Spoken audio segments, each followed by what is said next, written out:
Welcome to Backstage with John Wilson, a podcast where we go behind the scenes to look at the Christian contemporary music industry, music festivals, and real-life encouraging stories from our experience. Our goal is to display how God is using Christian music to transform lives and to take church outside the walls. For more info about Light the Way Ministry, go to lightthewayministry.com. And with that, here's this week's episode. And welcome to another episode today, Backstage with me, your host, John Wilson with Light the Way Ministry. And I am super excited today. We've been waiting for this podcast interview for a few weeks now. We've had to reschedule it. And then on top of it, technical difficulties, would you believe it? That's been happening all morning long, but we finally got it in. You can see him on the screen, Josh Lovelace from Need to Breathe. Thank you and welcome to the show today, my friend. Thanks for having me. Yeah, I'm glad to be here. It's been a journey just trying to get this interview going, but we finally got it. So Josh, tell us a little bit about your role in the band for Need to Breathe. Yeah, so I've been in the band for about 15 years now, and I am the keyboard player, background vocals, and they call me the musical director, so I kind of handle all the technical stuff as well.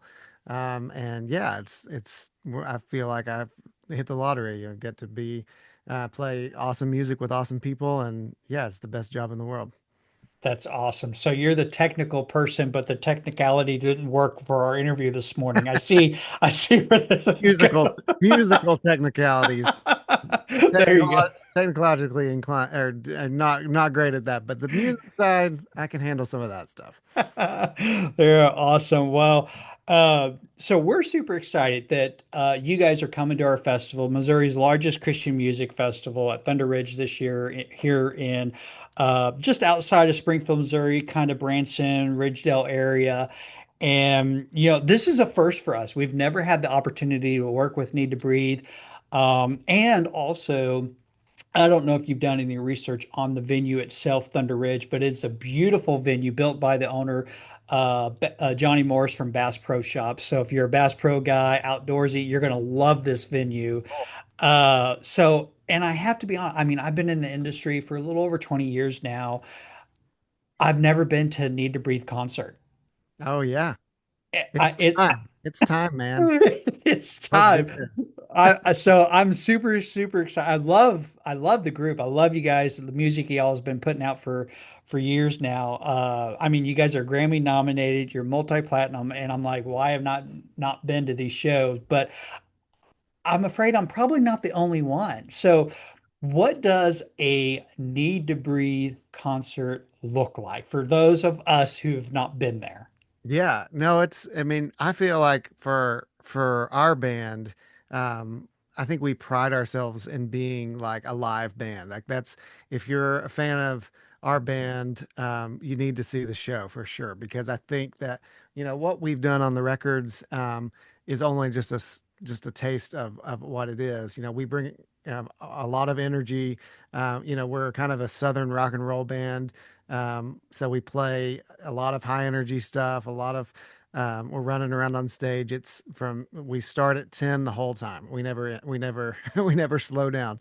So it's a lot of fun. And we've been doing this, the band's been around for over 20 years. And, I can say this because I'm a fan of the band and the people in it. Like, I feel like the band is just getting better and better. The guys are working harder than ever to bring the best show to the crowds and stuff. So it's a lot of fun and it's cool because we'll play Red Rocks and there'll be 12,000 people and it's like everybody looks different, thinks differently, there's just it's just such a wide range of fans that come to the shows, age wise, everything. So it's a lot of fun. It's very unique in that way. I feel like our fans are the best and have been with us for a very long time, which is cool. Well, you've mentioned Red Rocks, which is kind of a staple venue for the industry. Every artist wants to play there. I'm kind of partial. I've never been to Red Rocks, but I've been invited many times and just haven't been able to work it out in my calendar. It's a beautiful venue from what I'm seeing and heard. And I kind of compare it to Thunder Ridge. Thunder Ridge is a brand new venue, and it's built in the Ozark Mountains, overlooking a lake in the backdrop. It's a beautiful venue, and it's become a staple venue. I mean, who's who has played there? Garth Brooks played there. Luke Bryant. On the secular side, I think they got Post Malone and Jelly Roll coming this year. Rolling Stones. I mean, come on, like everyone has played there, That's and awesome. now we've got Need to Breathe to fit into that roster. And I mean, I couldn't think of a better group to be this. So we're hoping that. I was going to ask you the question, and I probably may know the answer, but it may not. But like, what is the dream venue for you guys? Like, a bucket list venue that you may already played and you've not played yet. And it's okay if you want to say Thunder Ridge because I'll accept that as your answer. Well, you stole my answer. No, we've always, I mean, because we consider ourselves a lot like a concert band, and we've always had those venues like on our bucket list that we have been very fortunate over time to cross off. Early on, the band really there was a venue in their hometown, and they were like it holds like 500 people, and we are like we just got to play there. That's the dream. And then they play there, sold it out, whatever it was. And then for us, the Ryman was a really big deal for us to get to play there, and sold that out many times, which is cool. Red Rocks is the same way. It was like I remember when we said, hey, we want to play Red Rocks, and our agent was kind of like, I don't think that's a good idea. I don't know if y'all are ready to do that. And this is not part of a festival or any. I mean, we've just as our headlining concert, we've sold it out 5 times. So it's like it's pretty great to like see the fans like excited about seeing the band in a cool venue. I think the venue for me anyway, the next one that I would love to play would maybe be Carnegie Hall.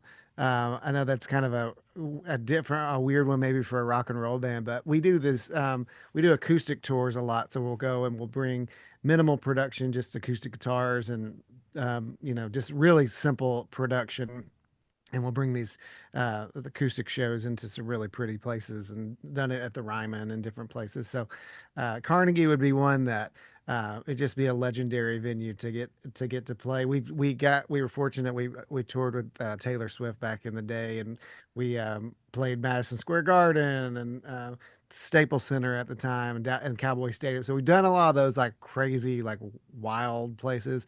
But the places that are like historic, I think that Carnegie would be up there for me. No, I think you're right. That's a great, great place. And I actually seen that when I was doing a little research at you guys back, what was that, in 2023? I think you toured with Taylor Swift or It something was like actually that. 2011. 2011. Okay, a long time ago then. Yeah.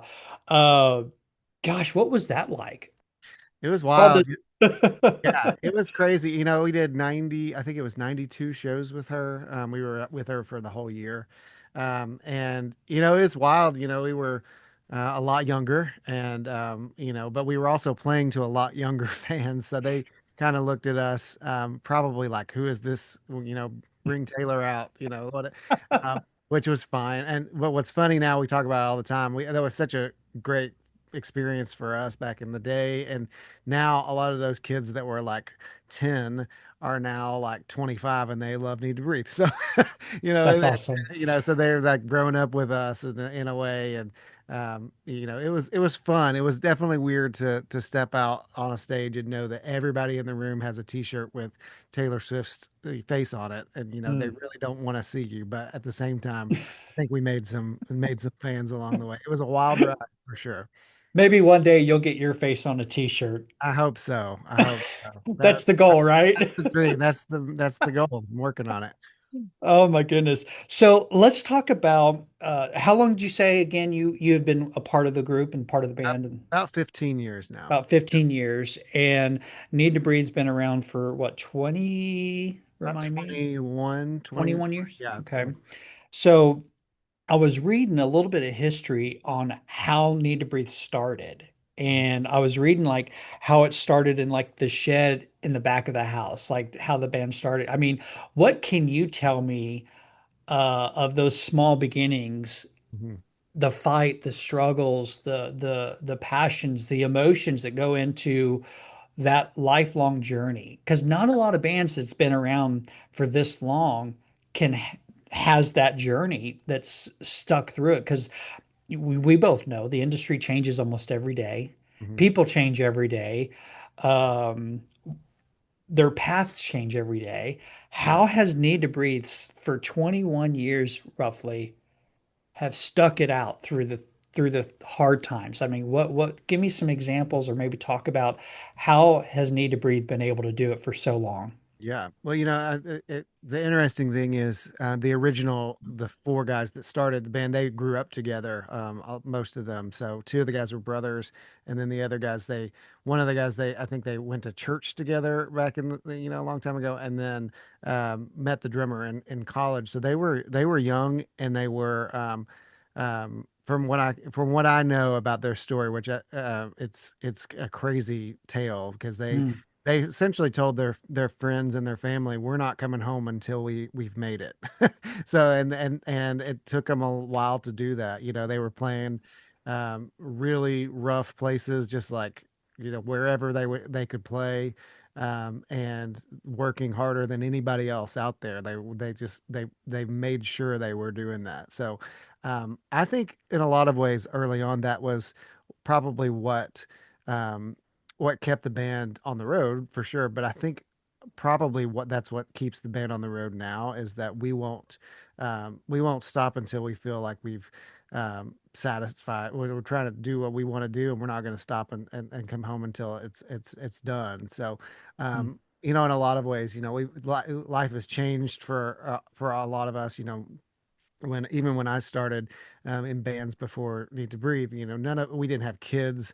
Most of us weren't married, and so life changes a lot when you start adding other people into the mix and a wife and mhm, family and stuff. So that's been a challenge to as we've been on the road and doing that. But the thing that keeps us doing it is the fans. I mean, honestly, like um, we look at all the things that we've gotten to do and for the most part, like I think anybody that would be in our position would say, well, we've kind of done all the things that we set out to do, like why mhm. don't we just go home? But we still love it, and we also love that the fans love it, and that's what keeps us going. It keeps us creative and wanting to get out and still play. And so I think that's what, from the early years to now, I think that's still why, the band is still out there doing it, is just it's for the fans. Wow. So when you joined 15 years ago, what was that like personally for you to join the band Need to Breathe?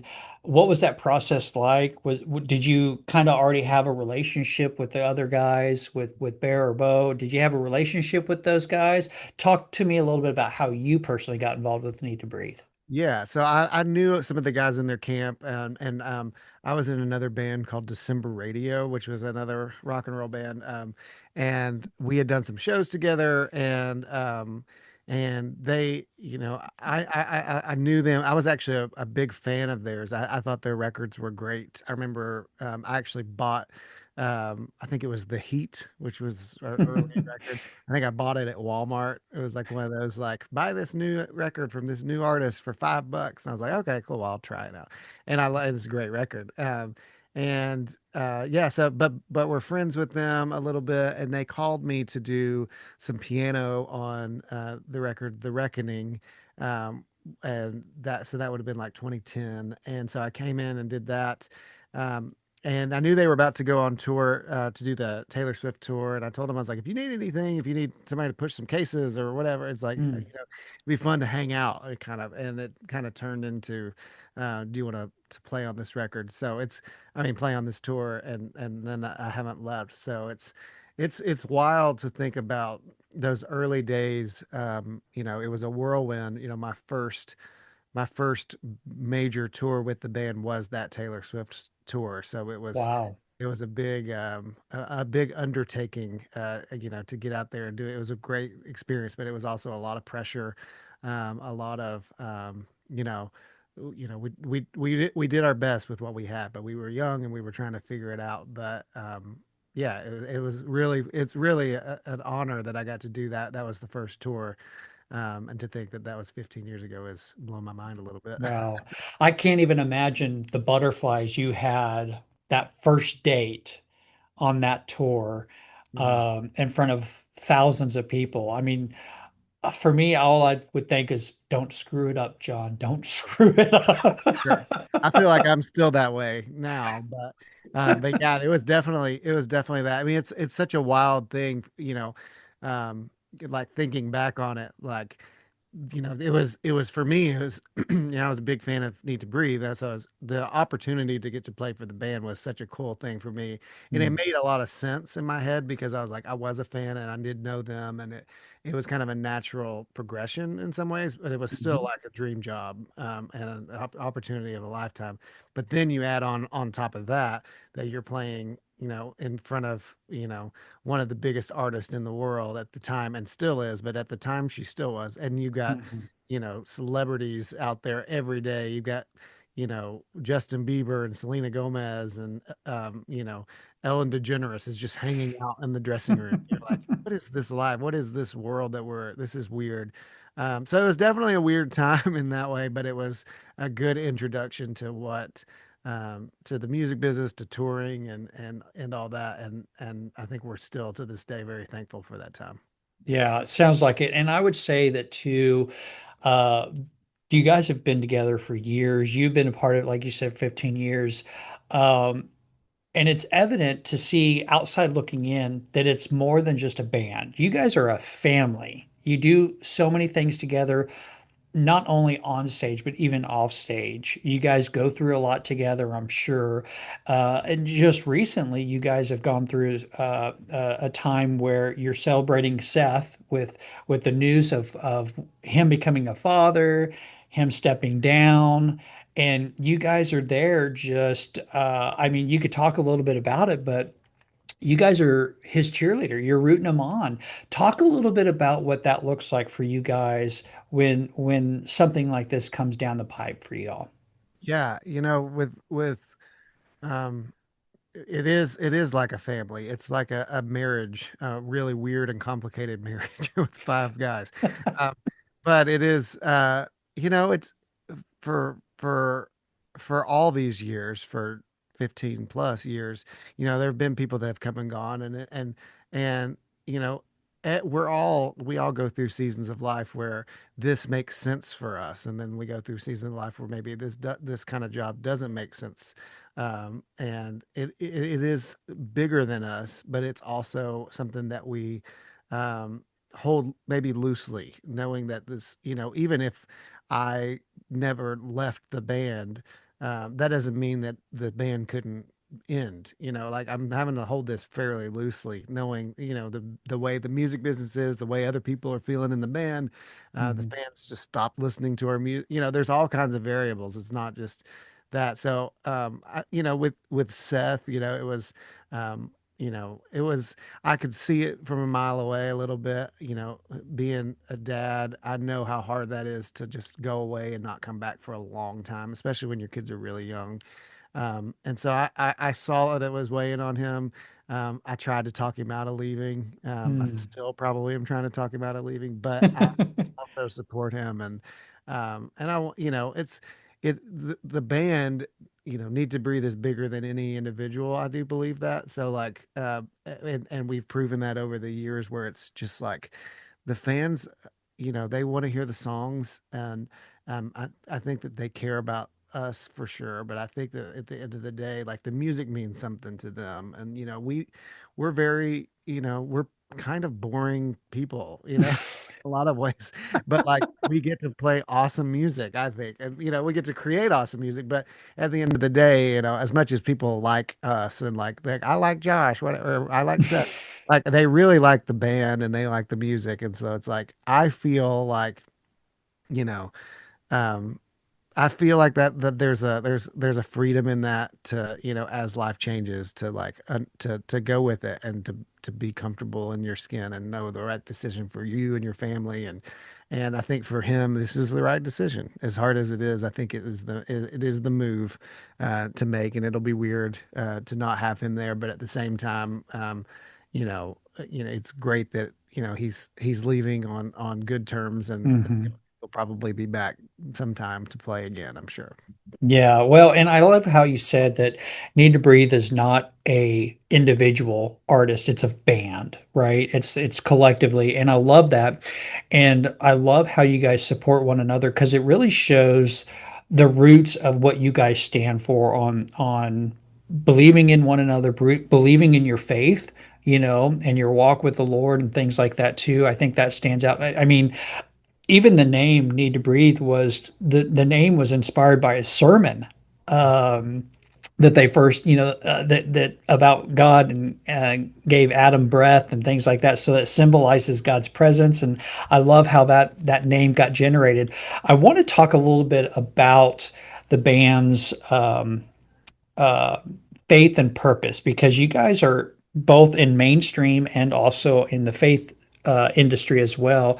How do you balance being an artist in both of those spaces and maintaining your identity as a faith-driven band? Um, it's it's funny. We don't think about it too much, to be honest. Like um, we a lot of us grew up in the church, and our dads were pastors, and we've said this before, but it's like a lot of the reasons why we chose to put our music in faith spaces is because when we were kids, that's all we could listen to. Our parents wouldn't let us listen to secular music, and so we were really lucky that there were some bands that had records in back when there were Christian bookstores. I guess there's not many anymore, but that when that was a thing, you go and you could like demo a CD or a tape and be like, oh, if you like this band, you'll like this band. And so I mean, the band early on was like, that's important that we are in those places, because for those kids that can't listen to anything else, and I think that is really cool. That wasn't a decision that I made. That was a decision that the band, the guys made before me. But I was in a similar situation where, my the rock stars that I knew of were in the faith space, because that's all I knew to listen to because of my upbringing. So, Mhm. to give, I think, those kids an option that is, I think, honest and also we never set out to be a Christian band. We never set out to be that's not what we've done. But at the same time, it's really cool that people have accepted the music in those spaces, and we get to have cool conversations with people and talk about that. And so I am proud of that. And it's really like, it's not an intentional thing in some ways. We've always the band has always been reflective of how we're feeling, Mhm. and it's very much an honest journal in some ways. It's like, I feel like if what we're writing about, if you listen to the records, you kind of can know what the band's going through. Like, Mm. there's not much hidden in that way. Like, I think if you hear songs about doubt and fear, or whatever, temptation, then it's probably what the band's struggling with or going through. And I think that there's a lot of power in that, because I think that there's not we've never set out to be like, all right, we have to go make 10 songs and we need four of them to check the box of this thing. Mhm.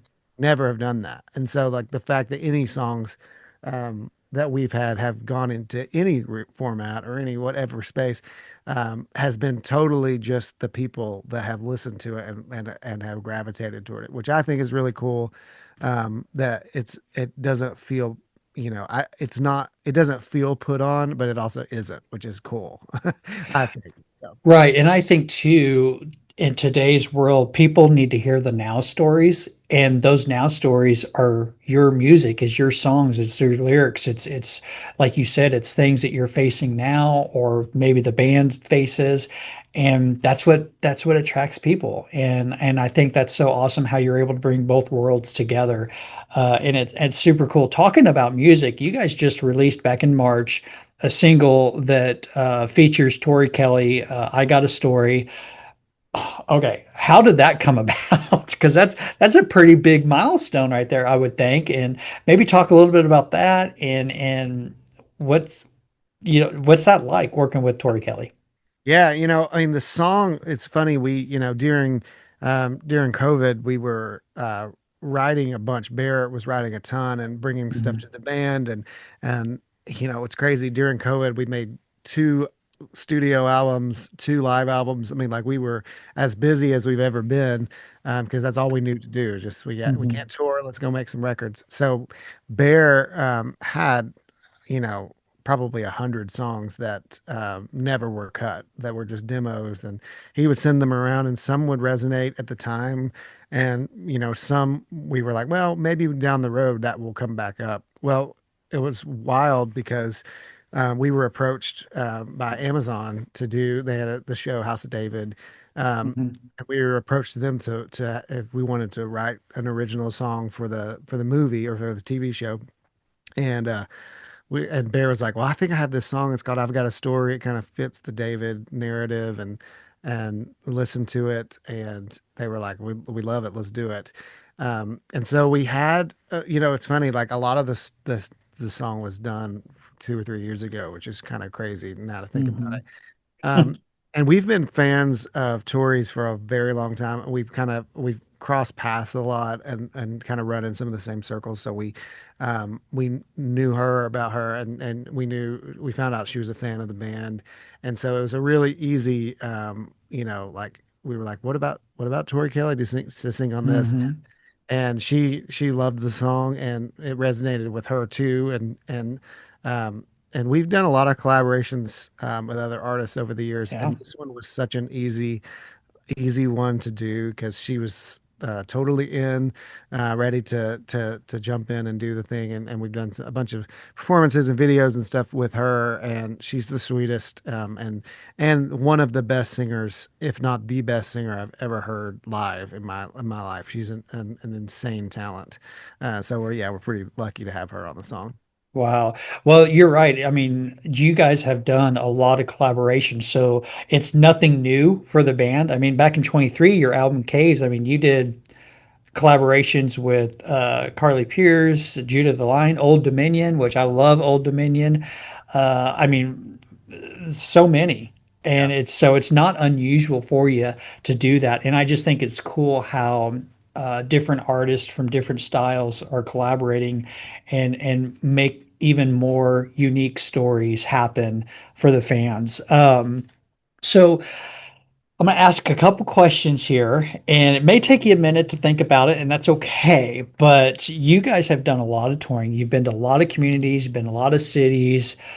What would you say? And this is kind of maybe the first answer that pops up, kind of make it a little fun. But what would you say? Which city has the wildest fans? Oh, the wildest fans.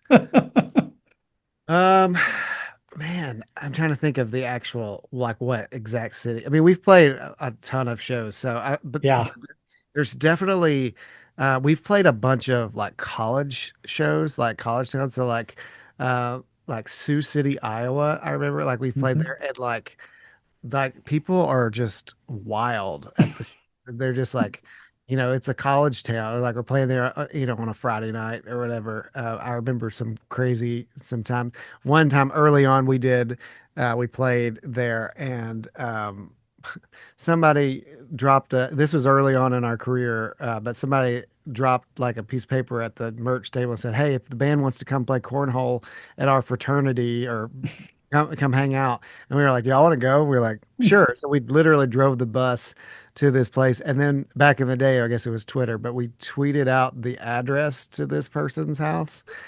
And I'm not kidding you when I say there was probably 500 people at this dude's house in Iowa. I'll never forget that. That was probably a dumb decision on our part, but we were young and we wanted to have fun and have some cornhole. I And love that's probably that. the wild, more of the one of the more wild ones. Yeah. Oh my gosh. So on this podcast, it's called Backstage for a reason.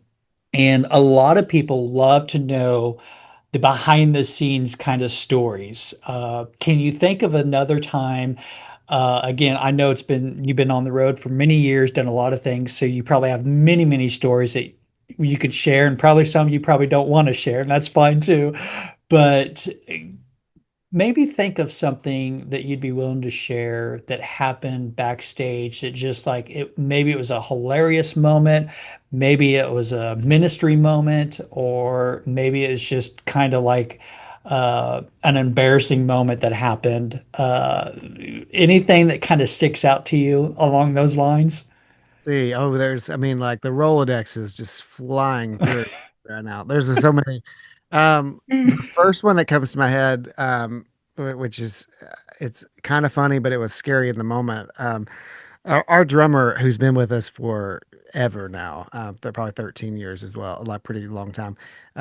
He is can be a little bit of a space cadet at times. He's running around, he doesn't know where he's at. He's the funniest guy you'll ever be around. One of my dearest friends, and one of the most hardworking guys in the business as well. But he's definitely the guy that his name's Randall, and we always, one of the running jokes with him is, well, how many times a day somebody says, "Where's Randall?" Because he just like is not around. We're like, I don't know where he's at. I don't know what he's doing. But we won't see him all day long until like right before the show. And we're like, I don't know where he could be. Like, it makes no sense. Like he's always like one time he was like underneath the bus, like sitting inside where the suitcases are, just hanging out on his phone. We're like, dude, we have a whole bus upstairs. You come inside, hang out, whatever. But he just is just he's definitely like he's a character for sure. One night we were playing, I think it was the Walmart amphitheater, um, in I can't remember top of my head. Benton, Arkansas, I think. Yeah. Yes, it is. Yeah. And we were there. We were like the first show at that theater this has been a couple years ago, but and we were up there and we were we finished the show and our encore was the song Brother, and Randall runs our click tracks, which is just the metronome in your ear that everybody hears to keep us on beat. And he reached up, he was walking up, jumped up on the drum riser. He was about to hit the space bar to start the click track, and he fell backwards, and hit his head on the stage. And we were freaked out because we were like, he might have a concussion. Like this could be serious. Like this could be bad. Well, he wears glasses, and he like laid there for a second. He said he felt like it was 10 minutes, but it was like 3 seconds. He jumps up. He's like his glasses are hanging on his and then he plays the whole song, like, but he's like, you could tell he's in major pain. Like it's very really bad. Well, after the show, like we were backstage, and they took him back, and they were going to check him out with the doctors and stuff. And they're like shining the light in his eyes, and they're like, Randall, we're going to ask you some questions to make sure you're feeling okay. And they're like, what day is today? He's like, I have. I don't know. I have no idea what day is today. And like, okay, what city are you in? And they're like, I and if you're touring, like you don't know what day it is, you don't know what city you're in, you Yep. don't know anything. Literally from the background, I just said, "Ask him what his wife's name is." And they said, "What's your wife's name?" And she said, "Samantha." They say, "All right, you're okay." So, but that was the one where I was like, yeah, touring is so weird because you don't know anything. You're backstage, every backstage looks the same, every day looks the same. It's so random. And the show is actually the part that's the fun part. Everything else, it's weird to say because we have great jobs, but it's kind of a boring job for the most part. There you go, backstage. Backstage. There you go, folks. You heard it here live. Man, Josh, I really appreciate you jumping on today, being a part of this podcast. We're really, truly looking forward to having you guys at our festival on September 12th at Thunder Ridge, Missouri's largest Christian music festival. It's going to be a great time. Um, I'm now thinking that maybe we should put up some more fencing just so we can secure and keep your drummer in a certain area so we don't lose him. Probably smart. We've always talked about putting like air tags on him or something, just so we can know at all times. But I feel like you could lose the air tag, so we should. Well, you can get lost very quickly. This place is in the middle of nowhere in the mountains, and you can get lost very quickly. And it's a very big place, so we'll definitely have to keep an eye on them. But Josh, again, thank you so much for joining me. You guys got a lot of stuff coming up, even beyond our festival. But you've got an acoustic tour that's coming up in November that you guys had just released. You got a lot of cities heading up there. Tell the folks where, if they want to come to a Need to Breathe concert, even beyond our festival, where can they go to follow you, find out where you guys are going to be at in the future? Yeah, you can go to needtobreathe.com. That's where all of our stuff is, and we have like a fan club too called the Insiders, and that's where you really get the most like the information first, and we send out all kinds of cool like exclusive music and stuff, but you can also get the tour dates first and get the best seats. So yeah, needtobreathe.com for all your information. There you go. You heard it right here. Needtobreathe.com. Again, September 12th and 13th at Thunder Ridge Nature Arena, Missouri's largest Christian music festival. You can get tickets for that right now at lightthewayministry.com. It's the early bird sale happening. You don't want to miss it. Save money, get there for the whole weekend, and Need to Breathe's going to be there. Why not be there, All you right, know? come on. Awesome. Well, thank you, Josh, again for joining us today. I hope you have a great rest of your day, and can't wait to see you on September. Okay, man. Thanks for having me. You bet. Have a good one.